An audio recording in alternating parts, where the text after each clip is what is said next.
Hello, everyone. Welcome to the Newsbrowse News broadcast.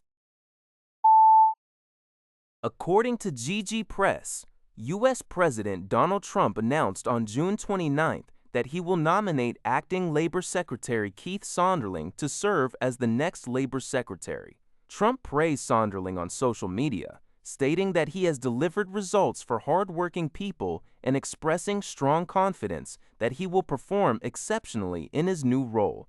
Sonderling's formal appointment will require confirmation by the Senate.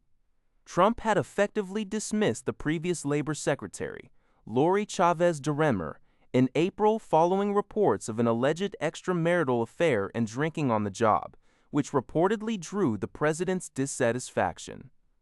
Sonderling has been serving as the acting secretary since her departure. According to CNBC, Australia's competition regulator, the Australian Competition and Consumer Commission, ACCC, is taking Amazon's Australian unit to court.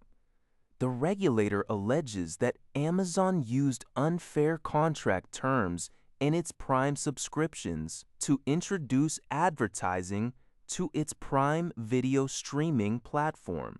The ACCC claims that between November 2023 and August 2025, Amazon altered Prime Video contracts, requiring over 1 million annual Prime subscribers in Australia to either accept ads or pay an additional Subscription NDZ and $8 there per month for an ad-free tier. Furthermore, subscribers were allegedly denied refunds if they chose to cancel their subscriptions due to this change. CC Chair Gina Cass-Gottlieb stated that the regulator is seeking consumer redress, penalties, costs, and court declarations. The lawsuit follows numerous complaints from consumers after ads were introduced to the streaming service in July 2024. An Amazon Australia spokesperson told CNBC that the company is reviewing. A startling incident occurred at John F. Kennedy International Airport in New York on the morning of June 29th. According to a report by Liberty Times, a JetBlue Airbus A321 arriving from Las Vegas collided with a drone while making its final approach at an altitude of approximately 3,000 feet. The pilot promptly notified air traffic control, reporting that the impact occurred just above the cockpit. Fortunately, the aircraft was able to land safely, and all passengers and crew remained unharmed. Following a post-flight inspection, ground crews found no visible damage to the aircraft. The U.S. Federal Aviation Administration, FAA, has launched an investigation into the collision to identify the drone operator. While this event resulted in no injuries, it highlights the ongoing challenges of unauthorized drone operations in busy airspace, with regulators continuing to emphasize the severe risks such activities pose to aviation safety. According to a report by Xenophobia, official data released on Tuesday by the National Bureau of Statistics shows that China's Manufacturing Purchasing Managers Index, PMI, stood at 50.3 in June, up from 50 in May, indicating an expansion in factory activity.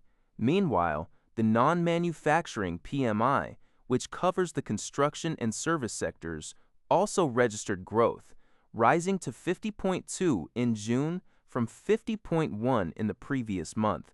These figures point to a steady recovery and stabilization in the Chinese economy. According to Al Jazeera, migrants living in South Africa are facing intense anxiety and fear of violence ahead of an unofficial June 30th deadline. This deadline was declared by anti-immigrant activist groups, demanding that foreign nationals leave the country.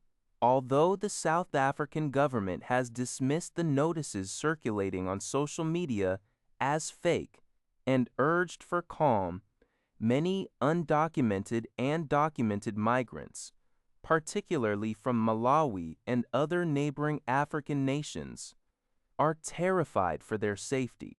In areas like Johannesburg and Durban, some grassroots meetings aimed at discouraging xenophobic attacks have instead highlighted deep divisions within communities, with some residents blaming migrants for local crime and unemployment. Reports of recent violent attacks and deaths linked to anti-immigrant sentiment have further heightened the tension. In response, police forces have been put on high alert with leaves canceled, and the government is attempting to maintain order while facilitating those who wish to return home. Observers warn that community frustrations over state failures are increasingly being redirected toward vulnerable migrant groups. That's all for this video. Thank you for watching. See you in the next video.